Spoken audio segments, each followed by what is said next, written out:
बहुजन नवजागरण और प्रतिरोध के विविध स्वर बहुजन नायक और नायिकाओं की श्रृंखला में हम चर्चा कर रहे थे चंद्रिका प्रसाद जिज्ञासु जी के ऊपर।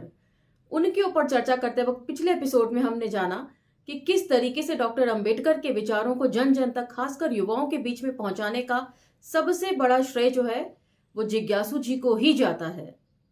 अपनी पुस्तक ब्राह्मणशाही बनाम लोकशाही में वे कई तरह के इंटरेस्टिंग फैक्ट्स हमारे सामने प्रस्तुत करते हैं, जिसमें वे चर्चा करते हैं, व्यंग्य करते हैं बल्कि, कि कैसे लोकशाही के ऊपर कई सारी शाहियां जो है वो रख दी गई हैं, जिसकी वजह से लोकशाही का दम घुट रहा है, जिसमें सामंतशाही, ब्राह्मणशाही इत्यादि उन्होंने प्रमुख रखी। उसके बाद वे और भी कई तरह के रहस्योद्घाटन हमारे सामने करते हैं, जैसे कि इस देश में यदि कोई ब्राह्मणवाद को चुनौती देता है तो उसे राक्षस की संज्ञा से नवाजा जाता है। और उसके बाद जो सबसे महत्वपूर्ण बात जो हमें कहीं और पढ़ने को नहीं मिलती, वो जिज्ञासु जी के लिटरेचर के थ्रू हमें पता चलती है कि जिस महात्मा से पूरा ब्रिटिश साम्राज्य थर थर कांपता था, वे खुद ब्राह्मणशाही से डरते थे।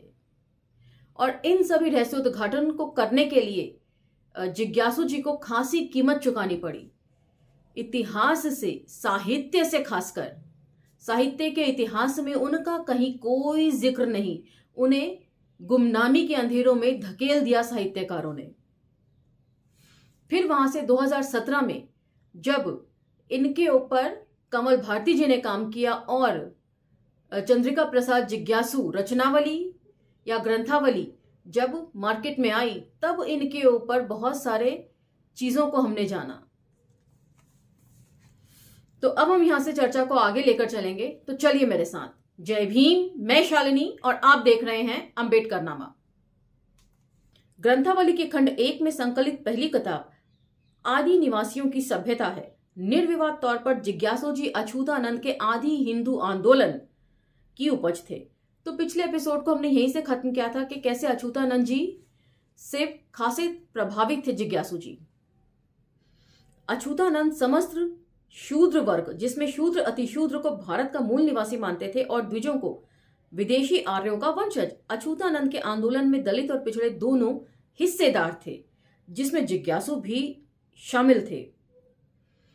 तो अछूतानंद जी के ऊपर आपका यदि एपिसोड मिस हो गया हो तो आप उसे प्लेलिस्ट में चेक कर सकते हैं।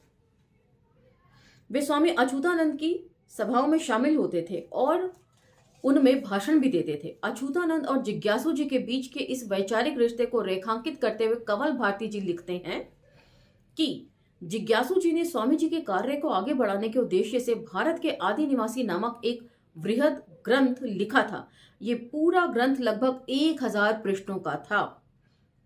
भारती कमल भूमिका चंद्रिका प्रसाद जिज्ञासु ग्रंथावली खंड 1 पृष्ठ संख्या 15 खंड 1 में समाहित आदि निवासियों की सभ्यता इसी किताब का हिस्सा है। इसकी भूमिका बोधानंद ने लिखी है। इसके 5 संस्करण प्रकाशित हुए हैं। इसकी भूमिका में बोधानंद जी ने लिखा है कि कितने दुख, परिताप और लज्जा की बात है कि भारत की पिछड़ी और दलित जातियों के पूर्व गौरव का पता देने वाले इतिहास का हिंदी में प्रायः सर्वथा ही अभाव है। हमारी यह हार्दिक कामना और आशीर्वाद है कि हमारे भारत और आदि मूल निवासी गण इस उपयोगी पुस्तक विद इन ब्रैकेट आदि निवासियों की सभ्यता के यथार्थ मर्म को समझें। ग्रंथावली खंड 1 पृष्ठ संख्या 39। इस किताब का प्रारंभ जिज्ञासु जी ने अपनी चंद काव्य पंक्तियों से किया है, जो इस तरह हैं। ध्यान दीजिए। आदि निवासी बंधु, लीजिए ये निज गौरव इतिहास, आर्य जाति ने छल कौशल से जिसका कर दिया था सब नाश। पढ़िए इसे मिटाकर मन की सब दुर्बलता, भ्रम तम त्रास, हृदय कमल ये खिला करेगा नव जीवन का Divya Prakash. With in bracket वही, यानी कि ग्रंथावली खंड 1 और पेज 43। पहले खंड में ही समाहित पिछड़ा वर्ग कमीशन की रिपोर्ट और पिछड़े वर्ग की वैधानिक अधिकारों का सरकार द्वारा हनन इस तथ्य का सबूत है कि पिछड़े वर्ग के हितों की चिंताएं जिज्ञासु जी के सरोकार की केंद्रीय विषय रही थी। इसका पहला संस्करण 1957 में प्रकाशित हुआ। इस पुस्तक में जिज्ञासु जी ने 28 जून 1953 की संविधान की धारा 340 के तहत नियुक्त पिछड़ा वर्ग कमीशन और उसकी रिपोर्ट पर अपनी विस्तृत टिप्पणी दी है, जिसकी अध्यक्षता काका कालेलकर को सौंपी गई थी। इस किताब की भूमिका में बदलू राम रसिक ने इस किताब के संदेश को इन शब्दों में व्यक्त किया है, और ये संदेश ध्यान से सुनिए क्योंकि महत्वपूर्ण है। देश की आबादी में हमारी अर्थात पिछड़े वर्ग की तादाद 52% है।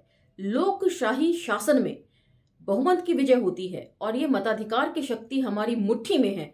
आप उठिए, हरिजनों और आदिवासियों को, यहां पर हरिजनों से मतलब दलितों से लिया गया है विद इन ब्रैकेट में, को अपने साथ करके अपनी तादाद 80% बनाइए। प्रतिज्ञा कीजिए कि जब तक शोषित, पीड़ित एवं दलित जनता के मानवीय अधिकारों से मिल नहीं जाते तब तक हम चैन नहीं लेंगे, चाहे हमें कितनी ही कुर्बानी करनी पड़े। आपको याद रखना चाहिए कि अधिकार छीने जाते हैं, मांगने पर आज तक किसी को नहीं मिले।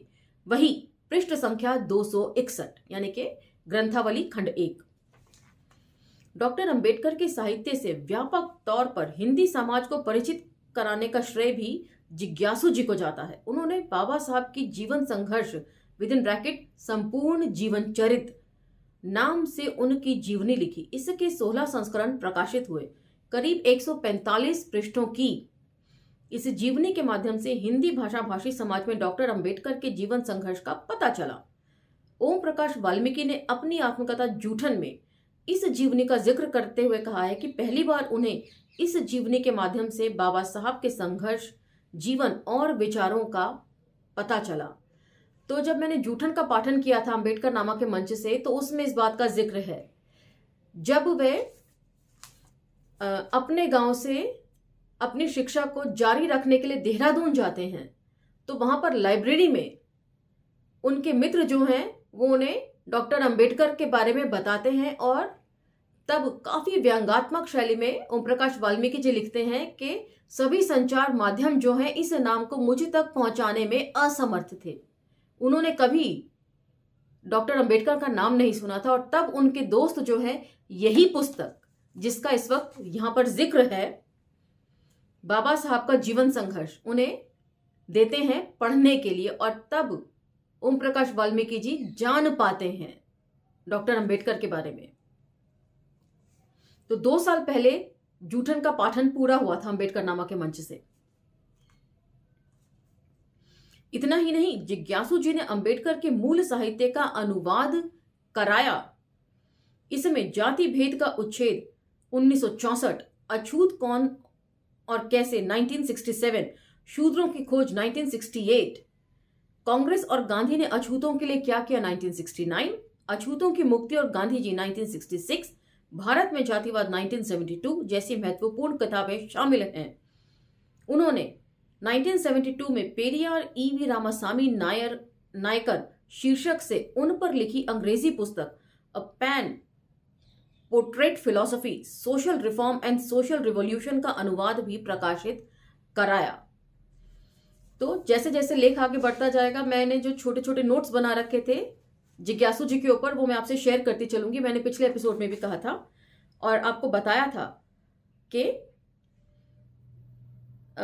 इनका जो प्रिंटिंग प्रेस था वो था बहुजन कल्याण प्रकाशन के नाम से, और यहीं से वे सभी किताबें और पैम्फलेट्स जो है छपाते थे, जिसका बाद में नाम बदल दिया गया था।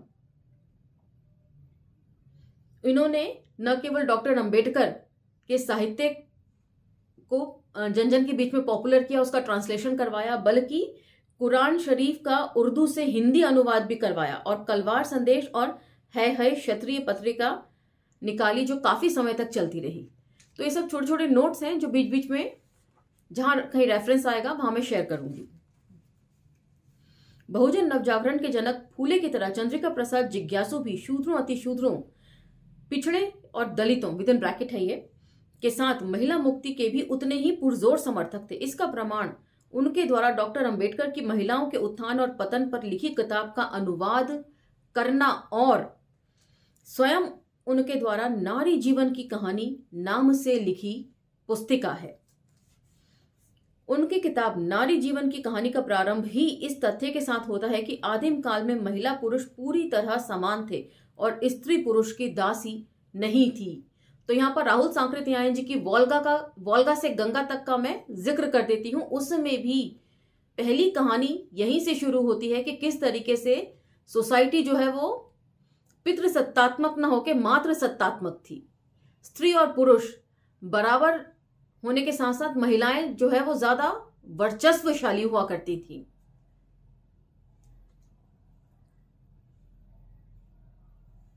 वे लिखते हैं कि विकासवादी सिद्धांतों का कहना है कि आदिम काल में पुरुष और स्त्रियां दोनों स्वतंत्र थे, कोई किसी के अधीन नहीं था। केवल मैत्री हो जाती थी, किंतु नारी नर की दासी नहीं बनी थी। स्त्री पुरुष दोनों अपना आहार स्वयं अर्जन करते थे। ग्रंथावली खंड 4 पृष्ठ संख्या 147।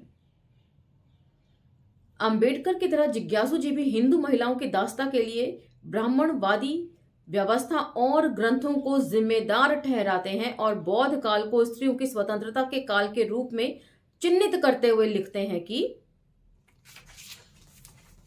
भारतीय इतिहास में केवल बौद्ध काल और उपनिषद काल ऐसे समय मिलते हैं जब स्त्रियों ने राहत की सांस ली, किंतु यह समय केवल 500 वर्षों तक रहा। उसके बाद फिर हिंदू व्यवस्थापकों ने अपने कठोर विधानों और रंग बिरंगी मोहक बातों से स्त्रियों को अपनी दास्ता में जकड़ लिया। वही पृष्ठ संख्या 149 से 150 तक। तो यहां पर उन्होंने स्पष्ट तौर पर लिखा है कि ब्राह्मणवादी व्यवस्था और ग्रंथों को जिम्मेदार ठहराते हैं। और आजकल ग्रंथों को लेकर चाहे कभी मनुस्मृति हो चाहे रामायण हो, बात बात में भावनाएं जो है वो आहत हो जाया कर रही हैं। तो यहां पर एक और जिक्र मैं आपको कर दूं, जो नोट्स मैंने बनाए थे इनके ऊपर जब नेट पर सर्च किया और कुछ और आर्टिकल्स पढ़े, तो ये था कि लखनऊ के गंगा प्रसाद मेमोरियल हॉल में सर्वधर्म सम्मेलन में एक हिंदू नेता ने, तो यहां पर सिर्फ एक हिंदू नेता लिखा है, नाम मेंशन नहीं है किसी का भी, एससी को अपना अंग बताया तो मनुस्मृति का हवाला देकर चंद्रिका प्रसाद जिज्ञासु जी ने अपने तर्कों से उसका मुंह बंद कर दिया। तो इस तरह के प्रभावशाली व्यक्तित्व के धनी थे जिज्ञासु जी। बुद्ध की बहुजन अवधारणा को आधुनिक काल में पल्लवित, पुष्पित और विस्तारित करने का श्रेय चंद्रिका प्रसाद जिज्ञासु को जाता है। उन्होंने अपने प्रकाशन का नाम बहुजन कल्याण प्रकाशन रखा था। चंद्रिका प्रसाद जिज्ञासु के समस्त साहित्य के अवलोकन के आधार पर कहें तो उन्होंने ज्योतिराव फूले, सावित्रीबाई फूले और बहुजन नवजागरण के उस रूप की हिंदी पट्टी में नींव डाली जिसमें शूद्र, अतिशूद्र और महिलाएं विदिन ब्रैकेट बहुजन एक साथ मिलकर ब्राह्मणवाद से मुक्ति का संघर्ष करते हैं और एक ऐसे समाज की रचना का संकल्प लेते हैं जिसमें सभी इंसान बराबरी का हक रखते हों। सहज स्वाभाविक है कि इनके लिए वर्ण जाति व्यवस्था यानी ब्राह्मणवाद का नाश जरूरी है, जिसका आह्वान चंद्रिका प्रसाद जिज्ञासु ने किया है, जिसे उन्होंने ब्राह्मणशाही नाम दिया है। वे भारत में ब्राह्मणशाही की जगह सच्चे अर्थों में लोकशाही स्थापित करना चाहते थे। तो यहां पर नीचे अब कुछ रेफरेंस है जहां से ये सारी बातें ली गई हैं।